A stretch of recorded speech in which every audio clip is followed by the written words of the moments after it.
大家好，又係我數學科主任張俊同大家見面嘅時間。今日我哋會講小五嘅一個好重要嘅課題——體積。體積主要我哋會分為一啲嘅固定立體同不固定立體嘅體積。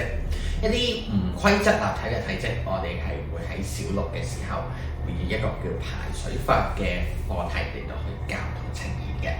而我哋而家最主要講嘅係一啲規則立體，特別係柱體嘅體積。我哋話所有嘅柱體都係建基於同一個大嘅原則嚟到去計算，係底嘅面積去乘以高。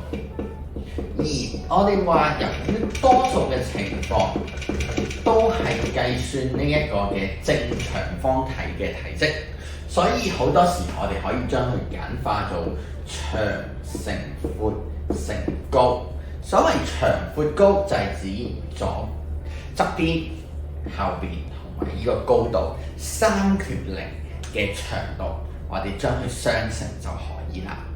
而其他嘅柱體亦都係會有相似嘅做法，都係將底面積乘以高。